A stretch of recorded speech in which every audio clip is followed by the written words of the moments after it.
Dense jungle at Tenaru Point, Guadalcanal, August 19, 1942.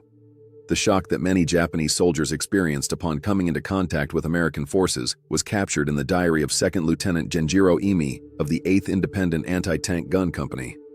Imi and 916 other soldiers from Colonel Kiyonao Ichiki's unit had just landed from destroyers, completing a midnight insertion that Japanese leadership thought would be the first step toward recapturing Henderson Field. Through the dense canopy of strangling vines and palm-palms, they had been informed that there were possibly 2,000 Americans who were ill-trained, easily frightened, and soft from their opulent lifestyles. To wait for reinforcements, Colonel Ichiki himself had disregarded warnings, saying to his officers, "These are Americans. We will sweep them into the sea before sunrise." None of these seasoned combatants from China and Southeast Asia realized that they were going to face something never seen before in the history of the Imperial Japanese Army. Not just a loss, which was unimaginable in and of itself for warriors who had only known triumph since 1937, but a methodical dismantling of all tactical presumptions, strategic ideas, and ideological convictions that characterize the Japanese style of warfare. The jungle itself would be used as a weapon by the Americans. The notion of Japanese invincibility in close combat would be destroyed by the overwhelming superiority in equipment, coordination, and sheer destructive potential, and the darkness that Japanese forces had possessed since the start of the war would betray them. For the Japanese soldiers that survived, the psychological effects were catastrophic. The shock of discovering that a whole regiment had been destroyed in one night was documented in captured records and later testimony. As expected by Japanese philosophy, the Americans had not fought. During the night onslaught, they remained calm. When screamed warriors charged at them, they remained intact. Rather, they had positioned themselves in advance, let the Japanese into areas of death, and then methodically slaughtered them with concentrated weaponry. Examining captured equipment and evaluating the battlefield yielded the most devastating revelation. The Americans were materially wealthy in a way that Japanese intelligence had not even attempted to understand. The Browning machine guns never jammed, overheated over their intended limit, or malfunctioned due to lack spare parts or bad maintenance. It appeared that each Marine had more ammunition than a whole Japanese force. The Marines had access to more artillery assistance than the Japanese could provide. Furthermore, Japanese forces had never experienced such a comprehensive system of destruction as the coordination of infantry, artillery, and even naval firepower from ships offshore. Additional Japanese forces were already on their way to Guadalcanal within days after the Tenaru tragedy. The next attempt to recover Henderson Field was aided by a huge naval operation led by Admiral Isoroku Yamamoto. On August 16th, 3 slow transport ships with 500 naval Marines and the remaining 400 soldiers from Ichiki's regiment left Truk. The Japanese command made the decision to completely stop using slow transport ships after one of them sustained significant damage during the Naval Battle of the Eastern Solomons. For what came to be known as the Tokyo Express runs, they would instead employ destroyers. Nearly 5,000 soldiers from Major General Kawaguchi's 35th Infantry Brigade were sent to Tenaru Point by a variety of destroyers and light cruisers between August 29th and September 4. The Tokyo Express was an excellent way to move men. By traveling from the Shortland Islands to Guadalcanal in a single night, destroyers may reduce their vulnerability to American airstrikes. However, there was a serious flaw in the approach. This method was not suitable for transporting heavy equipment, tanks, trucks, artillery pieces, and, above all, enough food and ammunition had to be abandoned. Every Japanese attack on Guadalcanal would ultimately fail because to this logistical fact. Only what they could carry brought soldiers to the scene. They relied on whatever supplies could be smuggled past American lines and on foraging in the area.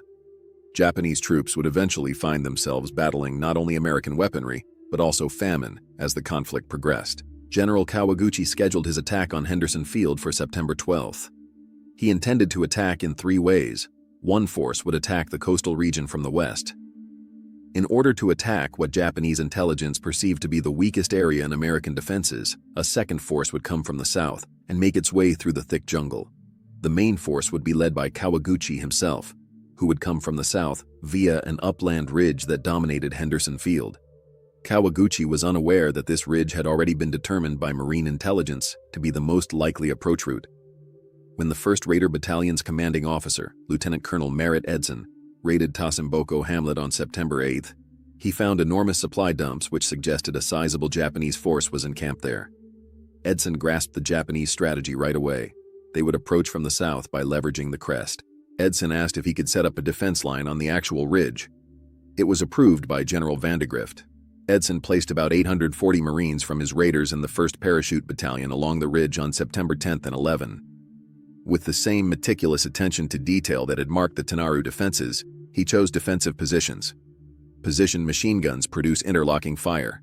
Crews of mortars registered on probable approaches. Defensive fire missions were planned by 11th Marine Artillery. Every advantage of weaponry and topography was planned and evaluated.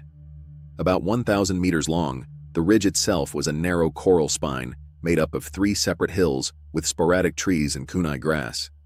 Both sides were bounded by deep ravines that were densely forested and in some spots impassable. The terrain was ideal for an infantry infiltration attack at night. It was also a place of death if effectively protected. The attack by Kawaguchi soldiers started on the evening of September 12th. This move was more advanced than Ichiki's frontal charge. Japanese forces tried to encircle American positions by infiltrating via the ridge's flanks ravines. Weak places were explored by small units. Larger forces gathered for efforts at breakthrough when they discovered them. There was confusion and savagery in the combat. Japanese forces who had sneaked to within grenade range occasionally fought Marines in hand-to-hand combat in the dark. The defensive measures, however, held. Japanese forces were destroyed by Marine artillery and mortars when they gathered for breakthrough attempts. Over 2,000 rounds were fired by the 11th Marines during the night, with high explosive shells being dropped so near Marine positions that friendly men were wounded by shrapnel. In the darkness, crews of machine guns shot until their barrels blazed red. Any weapon that was available was used by individual Marines in combat, including rifles, pistols, knives, and entrenching tools. As he progressed through the lines, Marines were encouraged, and Japanese infiltration routes were indicated by Sergeant Major Jacob Vuza, the same scout who had warned of the Tenaru attack. One machine gun post that became vital to the defense was manned by Sergeant John Basilone. Wave after wave of Japanese attacks were repelled by Basilone's solo firing after his gunmen were killed or injured. For his actions that evening, he would later be awarded the Medal of Honor. At Edson's Ridge, 19 Marines would be awarded the Navy Cross, and 2 would be awarded the Medal of Honor. The Japanese onslaught had not succeeded as dawn broke on September 13th, but Kawaguchi had more men ready and able to launch another attack the next evening. Edson consolidated his forces by drawing his lines back to the middle of the crest. By sending reinforcements, General Vandegrift increased the size of the defending force to around 2,500 soldiers. When the Japanese launched another onslaught, the Marines were prepared with even more powerful positions and focused gunfire. The combat was even more fierce on the second night than the first. Before American reinforcements made the position impregnable, Kawaguchi committed his remaining soldiers into frantic attempts to break through. Hundreds of Japanese soldiers perished in the machine gun fire as they charged repeatedly. Before being halted, a few attacks approached Edson's command post within 50 yards. At one point, Edson himself reached for a rifle and joined the firing line because the situation was so dire. Once more, however, American firepower and defensive readiness won out. On the morning of September 14th, Kawaguchi's offensive had fallen apart. The number of Japanese casualties was astounding. On and near Edson's Ridge, between 830 and 850 Japanese soldiers lost their lives. Between the Raider and Parachute battalions, there were roughly 104 Marines killed and more than 200 wounded. The crest that would later be referred to as Edson's Crest or Bloody Ridge was a testament to the success of American defensive strategy. For the surviving Japanese forces, the battle was yet another devastating blow to their military philosophies. The same insight was repeatedly expressed in captured diaries and after reports. Japanese forces had anticipated defeating opposing infantry in the dark, where their spirit and training would prevail. Instead, they came across mortars, machine guns, and artillery that were all focused with an unmatched level of accuracy. Commanders in America were aware of the Japanese approach. Killing zones were set up. They awaited the arrival of Japanese troops. They then used coordinated fire support to eliminate them. Patterns that would recur throughout the Guadalcanal Campaign were established by the battles of Bloody Ridge and Tenaru. On the basis of bravery, night tactics, and close combat experience, Japanese forces would initiate attacks. In response, American forces would employ coordinated combined arms operations, massive firepower, and defensive positions that were meticulously planned to optimize their advantages. The result was expected. The number of Japanese casualties would be disastrous. The number of American casualties would be substantial, but long-lasting. However, the tragedy of jungle fighting on Guadalcanal cannot be conveyed by numbers alone. The environment itself turned become an unbiased killing tool.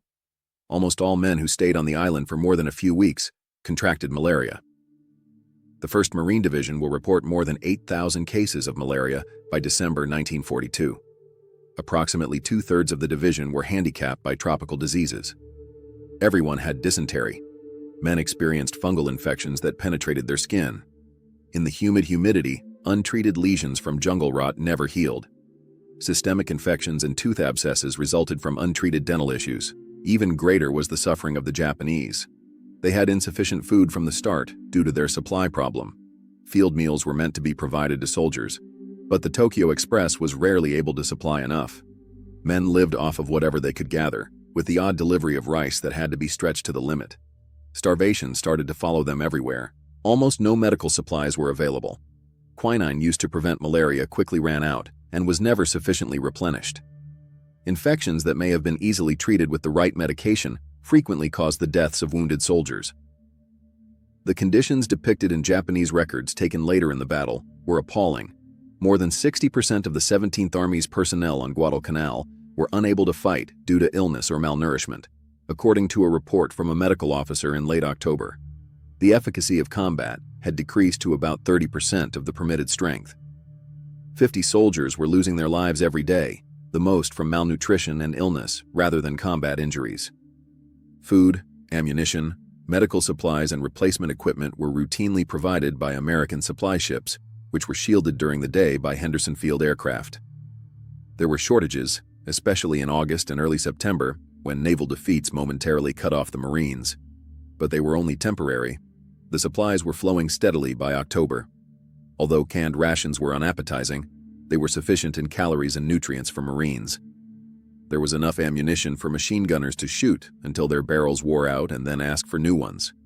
Sulfa medications for infection, plasma for blood transfusions, field hospitals with surgical capabilities, and ultimately the evacuation of severe cases to hospitals in the rear region were all part of the medical care. Japanese logistics included anything that might be smuggled through American lines or transported aboard destroyer decks.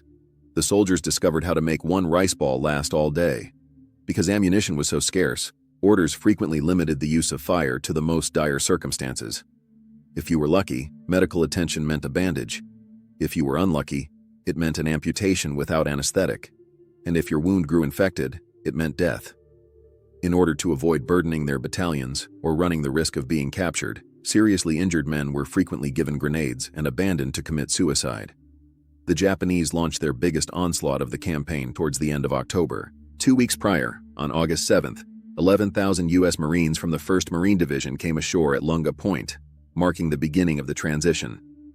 The first American offensive operation of the Pacific War, Operation Watchtower, was being carried out by General Alexander Vandegrift's Leathernecks. On paper, their goal appeared to be simple. Take control of the almost finished Japanese airfield, set up a defensive perimeter, and remain there until someone else took over. In actuality, they were going to engage in the bloodiest, longest campaign in Marine Corps history, in a setting that would push human endurance to the limit. The island itself resembled a tropical hellscape. Guadalcanal's interior was dominated by mountains that rose 8,000 feet into eternal clouds, making it 90 miles long and 25 miles wide. Henderson Field was situated on the coastal plain, which was a strip of swamp, forest, and kunai grass so dense that visibility was only a few feet. The humidity never fell below 90%, and the heat was oppressive. The clouds of mosquitoes were so thick that men might breathe them in. On reconnaissance photos, the rivers and streams appeared clear and inviting, but they were teeming with sickness and parasites. More men would eventually be disabled by tropical ulcers, dengue fever, malaria, and diarrhea than by enemy action. However, the airstrip was nearly undefended when the Marines arrived on that first morning. 600 naval soldiers and 2,200 Japanese construction workers escaped into the bush, leaving behind supplies, equipment, and, most importantly, the airfield itself. American engineers were already laboring to finish the runway by August 8th evening. Henderson Field would be named in honor of Marine aviator Major Lofton Henderson, who was killed at Midway. The island would host what would become known as the Cactus Air Force in a few days after the first plane touched down. For U.S. naval troops, the Japanese reaction was immediate and disastrous. Vice Admiral Gunichi Mikawa commanded 7 cruisers and 1 destroyer in a spectacular surprise strike through the night of August 9th. The United States Navy suffered its greatest defeat ever in the Battle of Savo Island. In less than an hour, the USS Quincy, USS Vincennes, USS Astoria, and HMS Canberra, 4 heavy cruisers, were sunk. The burning waters claimed the lives of almost 1,000 sailors. The majority of the supplies that had not yet been unloaded were taken with the remaining Allied naval forces when they retreated. With only half of their food and equipment, the Marines were cut off, isolated, and up against a strengthened opposition. Henderson Field had turned into the key to everything, something the Japanese High Command did not realize in those early August days. During the day, control of the airstrip meant control of the surrounding waters. Any Japanese ship within 200 miles may be hit by Henderson-based aircraft. The campaign's entire character would be determined by this one information. By dispatching troops and supplies on swift destroyers in trips that came to be known as the Tokyo Express, the Japanese were able to control the night. However, American planes dominated the skies when daybreak arrived. Japan had to recover Henderson Field right away in order to avoid the Americans strengthening their position, according to the strategic scenario. Lieutenant General Harukichi Hyakutake's 17th Army, headquartered in Rabaul, was given the assignment by Imperial General Headquarters. Hyakutake had very little forces at his disposal. At Palau was Major General Kiyotake Kawaguchi's 35th Infantry Brigade. The Philippines was home to the 4th Infantry Regiment. Colonel Ichiki's 28th Infantry Regiment, which had been based close to Guam and was initially supposed to be part of the Midway operation, which was canceled following the June naval disaster, was the nearest unit. An Army school instructor known for his exceptional tactical skills was Colonel Kiyonao Ichiki. He was also notorious for acting without thinking and for believing that Japanese fighting spirit was superior than American substance. Ichiki was explicitly told to wait for the remainder of his regiment before trying to retake the airfield before leaving Truk for Guadalcanal. Ichiki, meanwhile, did not appreciate American soldiers at all. He had read of Japanese soldiers coming into contact with Western troops everywhere, including China and the Philippines. They were not disciplined. Under strain, they broke. In close battle, they were unable to compete with Japanese fighters. 6 destroyers brought 917 members of Ichiki's first element to Taivu Point, which is located 15 miles east of the American line, on the evening of August 18th. Unnoticed by American soldiers, the landing proceeded without incident. Ichiki launched reconnaissance patrols right away to evaluate the defensive locations and strength of the opposition. It was an ordinary tactical choice that would end up killing them. To personally lead the operation, General Hyakutake traveled to Guadalcanal. He brought in 2nd Division components, including Chinese veterans. Similar to the Bloody Ridge approach, the plan planned for synchronized attacks from several directions, with the main effort coming from the south through deep jungle. Japanese forces, however, would have more personnel, improved coordination, and artillery support, which had finally been provided by destroyers this time. On October 23rd, a preliminary strike from the west marked the start of the offensive. Leading an attack across the Matanikau River were 9 Japanese tanks, which were uncommon on Guadalcanal due to their transportation challenges. American defenses were prepared, including troops of the recently arriving American Division 164th Infantry Regiment. In rapid succession, all 9 Japanese tanks were destroyed by artillery, anti-tank weapons, and even an M3 Stuart tank. With significant casualties, the offensive was halted. The night of October 24-25 saw the main assault. In an attempt to breach American defenses south of Henderson Field, some 5,600 Japanese soldiers led by Major General Yumio Nasu launched an attack from the south. They were up against Lieutenant Colonel Louis Chesty Puller's 1st Battalion, 7th Marines, which was bolstered by members of the 164th Infantry Regiment. In the history of the Marine Corps, the battle that night became legendary. The night was filled with waves of Japanese attacks. Instantaneous counterattacks cemented individual breakthroughs. After firing until their guns broke, machine gunners snatched up firearms and carried on the battle. The 11th Marines artillery fired missions that were dangerously close and landed just yards from Marine positions. The battleship USS Washington was waiting offshore, prepared to support naval gunfire if necessary. Only 1 Marine battalion stood between Japanese forces and Henderson Field at one crucial point, but they remained intact. The defenders once more relied heavily on Sergeant John Basilone, who had shown great distinction at Bloody Ridge. Basilone personally carried ammunition through enemy fire to keep his machine guns firing when his section's supply ran short. Under fire, he fixed broken machine guns. He seized a .45 pistol and launched a counterattack that brought the line back after one gun position was overrun. The Japanese onslaught was defeated by the morning of October 25th. During a nocturnal attack, General Nasu was killed by machine gun fire. During the breakthrough effort, about 2,000 Japanese soldiers lost their lives. There were several hundred American fatalities and injuries, which were severe yet manageable. Significant naval battles in October 1942 also caused a significant change in the balance of forces surrounding Guadalcanal. Some of the most fierce surface fighting in naval history took place during the 4-day Naval Battle of Guadalcanal, which took place from November 12th to November 15th. The battleships Hiei and Kirishima were part of a Japanese bombardment force that clashed with American cruisers and destroyers in a confusing nocturnal fight on November 13th. The battle claimed the lives of Rear Admiral Norman Scott and Rear Admiral Daniel Callahan, the only two American flag officers to be killed in surface combat during World War II. 4 destroyers and 2 light cruisers were lost by the Americans. The Japanese lost the battleship Hiei, which was disabled in the night action and sunk by planes the next day, but they also damaged 3 more destroyers. The failure of the bombardment mission was more significant.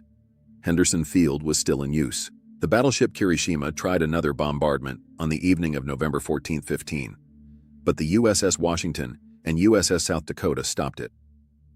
Washington fired 9 16-inch shells into Kirishima at ranges where Japanese lookouts could not see their target, in a deadly demonstration of American radar-directed gunnery.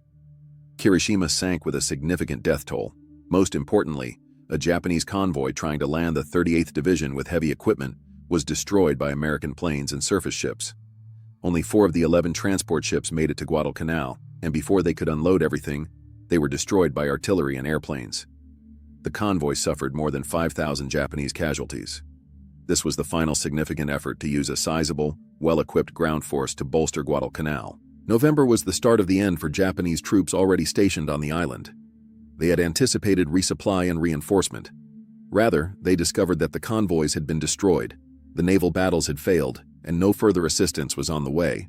Once more rations were cut, men who were already famished were instructed to live on much less. There were no more medical supplies available, which had been severely lacking. Makeshift field hospitals were crowded with the sick and injured, leaving medics with no choice but to watch men perish. Japanese diaries that were captured during this time period depicted a gradual decline. Men eating grass and bark, the realization that no more supplies were coming, the reduction of rice rations to 1 ball per day, the spread of disease everywhere, the burning of bodies when soldiers had the strength, the deaths from poisonous plants, and the decline of soldiers into starving, desperate shadows were all described in the entries. The final reckoning came in December. The decision to leave Guadalcanal was decided by the Japanese command at Rabaul. Although they were unable to openly acknowledge their failure, they knew in secret that carrying out the operation would result in the 17th Army's total devastation. There were only about 11,000 Japanese soldiers left on the island, compared to 36,000 at its height. Maybe 7,000 of those 11,000 were able to walk.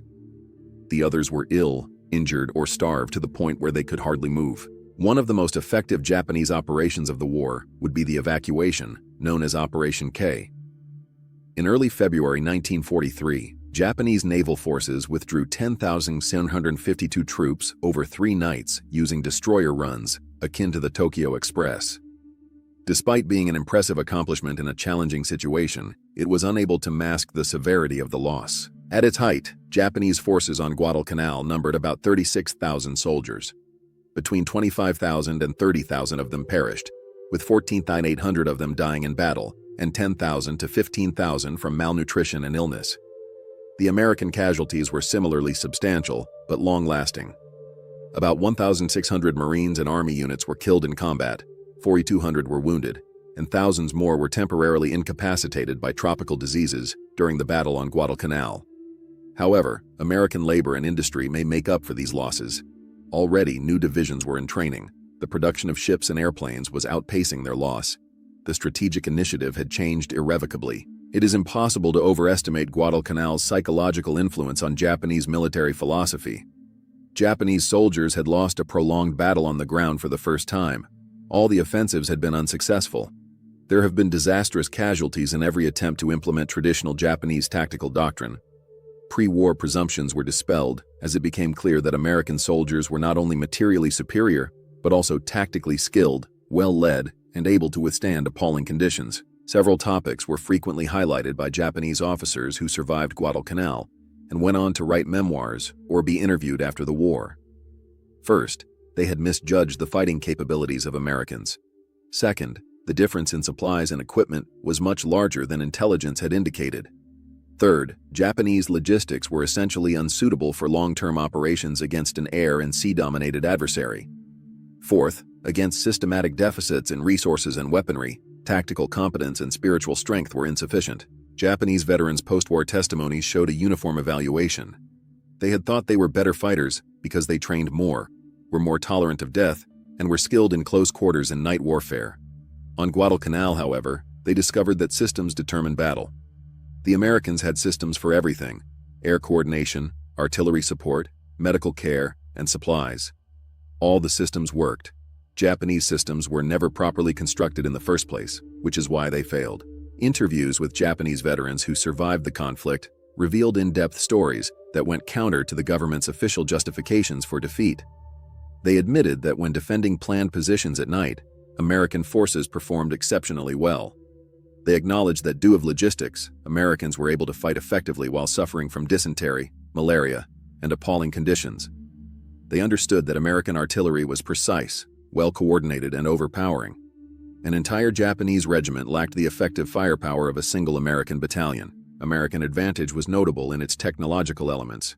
Arisaka rifles, bolt-action weapons that need manual cycling between shots, were used by Japanese forces in Guadalcanal. When the M1 Garand semi-automatic rifle became available, American Marines began using the M1917A1 Springfield rifles, which were also bolt-action. The Garand's semi-automatic functioning and 8-round capacity gave it an advantage in firefights. The narrative of machine guns was even more clear. The water-cooled American M1917A1 Browning could fire continuously as long as ammunition and water were available. Despite being lighter and more portable, Japanese machine guns, mainly the Type 96 and Type 99, lacked the capacity to fire continuously. This gap proved crucial in defensive positions. Perhaps most important was superior artillery. M1A1 pack howitzers, which could be disassembled and carried through jungle terrain, were used by the 11th Marines. These 75mm rifles supported fire with accuracy and responsiveness. Within minutes, infantry troops and forward observers could request fire missions and receive ammunition. On Guadalcanal, Japanese artillery was scarce, challenging to maneuver through the jungle, and often running out of ammo. Japanese forces were unable to match the additional dimension that naval gunfire brought.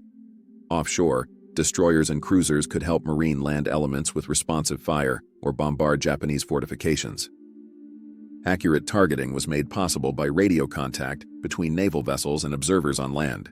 As the conflict went on, air power grew in importance. Operating in appalling conditions out of Henderson Field, the Cactus Air Force steadily gained air superiority over Guadalcanal. Pilots from the Army, Air Forces, and Marines intercepted Japanese bomber raids in F-4F Wildcats, P-39 Airacobras, and P-40 Warhawks.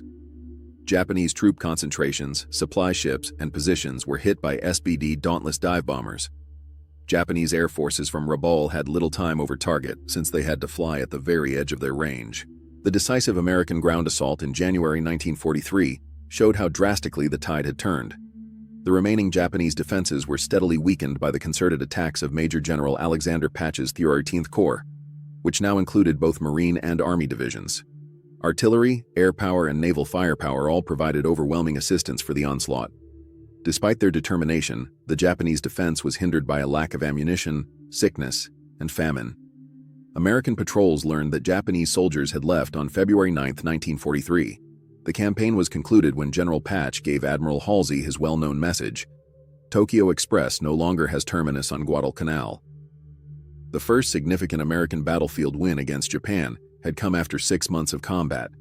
More significantly, it uncovered facts and trends that would influence the remainder of the Pacific War. Pre-war military theory suffered greatly as a result of the lessons Japanese survivors learned from Guadalcanal. It had demolished the idea of Japanese warrior superiority.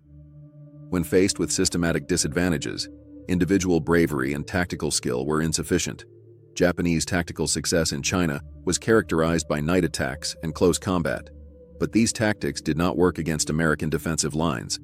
Logistics and supply were essential for long-term fighting, not ancillary issues. Results on land were determined by dominance in the air and the Navy. The lessons gained from Guadalcanal's bloodshed and famine ought to have drastically changed Japanese military doctrine. A few policemen understood the consequences. After visiting Guadalcanal during the conflict, Staff Officer Colonel Masanobu Tsuji argued that Japan needed to rethink its strategy from the ground up. He noted that the Americans were engaged in an industrial conflict in which the results were determined by the production of materials. America's productive capacity was too great for Japan to defeat in an industrial war. However, such a major reform was difficult for Japanese military culture to embrace, which is based on generations of tradition and recent achievements. Insufficient supplies, naval setbacks, and the surprising power of American fortifications were cited as the official causes of Guadalcanal. It failed to see the flaws in Japanese tactical doctrine, which held that the entire idea of warfare, which had worked successfully for Japan against China, was no longer relevant when facing a contemporary industrial adversary. Japanese soldiers who survived the battle, or who were later captured after surviving Guadalcanal, witnessed a change they never anticipated. They had come into the fight as self-assured soldiers from an unbeatable empire. They departed as malnourished, ill survivors of a devastating loss. Many people later said that they realized Japan would lose the war at Guadalcanal. Japanese veterans' post-war statements documented this psychological shift. They admitted to discovering information that leaders had concealed. Instead of being weak, the Americans were overwhelmingly strong in terms of organization, logistics, leadership, and the capacity to continue fighting. Japanese soldiers battled valiantly and expertly. It made no difference. Japanese forces lacked the systems and resources that American forces used in combat. Different lessons were highlighted in the American perspective on Guadalcanal. The campaign demonstrated to the Marines and soldiers who fought there that American forces were just as savage in jungle battle as Japanese forces. It demolished the notion of Japanese invincibility. The defensive strategy employed by the United States was successful. Coordination between the combined arms was successful. With the right equipment and training, individual American soldiers could easily overcome Japanese forces. However, Americans also came to revere Japanese soldiers as competent, tough, and determined opponents who would fight to the death rather than give up. A lasting impression was left by the Japanese forces' determination to attack despite overwhelming odds, to starve rather than surrender, to die rather than flee. Fundamental cultural differences were demonstrated by the disparity between the two sides' responses to surrender and prisoner welfare. By distributing pamphlets, transmitting radio messages, and providing food and medical attention to detainees, American soldiers attempted to persuade the Japanese to surrender. These attempts were not very successful. Less than 1,000 of the roughly 36,000 Japanese soldiers who fought on Guadalcanal were taken alive, and the majority of them were too ill or injured to fight back. Guadalcanal's strategic significance went well beyond the island. The subsequent evacuation and Japan's inability to reclaim Henderson Field proved that the Japanese defensive cordon could be breached. Defensive operations gave way to offensive campaigns as the Allied strategy changed. If used methodically, America's material and economic advantages may be converted into military triumph. Guadalcanal was the start of the end for Japan. It was impossible to replace the loss of skilled soldiers, pilots, and ships at the pace at which America was building up its military. Japan's inability to maintain attritional warfare against the industrial might of the United States was acknowledged, albeit covertly, by the evacuation decision. For the remainder of their lives, the Guadalcanal veterans from both sides carried their experiences with them. American Marines and soldiers who made it through the fight served as cadres for new units, imparting their hard-won knowledge of combined arms coordination, defensive tactics, and jungle warfare. After being evacuated from Guadalcanal in December 1942, the 1st Marine Division needed months to recuperate and recover before they could resume action. The outlook for Japanese survivors was considerably more dire. With the psychological weight of defeat and the realization that American troops were far more powerful than pre-war propaganda had implied, those evacuated during Operation Key were scattered to different groups across the Pacific. As Japan's strategic situation continued to deteriorate, many would lose their lives in later engagements. The effects of 6 months of fierce fighting were felt for decades on the island of Guadalcanal itself. The woods and coastal regions were strewn with explosive bombs, wrecked cars, abandoned equipment, and wrecked airplanes. Henderson Field was a key Allied base for later operations in the Solomons, having been enlarged and enhanced both during and after the conflict. Guadalcanal offered case studies in logistics, air-ground coordination, jungle warfare, amphibious operations, and the fusion of naval and land forces for military historians and strategists. The campaign proved that valiant soldiers and tactical prowess were not enough for modern combat. It needed better technology, efficient logistics, industrial capacity, and the capacity to continue operations for long stretches of time. Guadalcanal claimed an enormous number of lives on both sides. The naval engagement surrounding the island claimed the lives of almost 7,000 Japanese and American soldiers. Over 7,000 Americans were killed, injured, or reported missing on land. Japanese casualties from all causes topped 30,000. On both sides, thousands more people endured illnesses and ailments that would impact their health for the rest of their lives. However, in military terms, the awful cost was justified by the strategic relevance. The transition of Allied forces from defense to assault in the Pacific was symbolized by Guadalcanal. It proved that ground battle was a viable strategy for defeating Japan. It created patterns of naval and aviation superiority that would define the remainder of the conflict. In the end, the tale of Japanese troops facing American jungle fighting on Guadalcanal is one of two very different perspectives on contemporary warfare colliding. One group held that the warrior spirit was superior, that bravery triumphed over material setbacks, and that strategies yielded victory regardless of available resources. The opposing viewpoint held that the secret to success was the methodical use of industrial might, that weaponry and logistics were force multipliers, and that combined arms cooperation was essential. The meeting point of these opposing ideologies was the jungle of Guadalcanal. Even while it took 6 months of grueling combat to achieve its inevitable end, the result showed that logistics and concentrated fire support, along with skillful tactics and resolute soldiers, produced a level of military might that Japanese forces were just unable to match. For the Japanese soldiers who made it out of Guadalcanal alive, the campaign symbolized the moment when delusion was shattered by reality. They discovered that their nation was involved in a fight that it could not win only by military means, that their logistics had been poor from the start, that their training had been predicated on erroneous assumptions, and that their tactics had been created for a different type of war.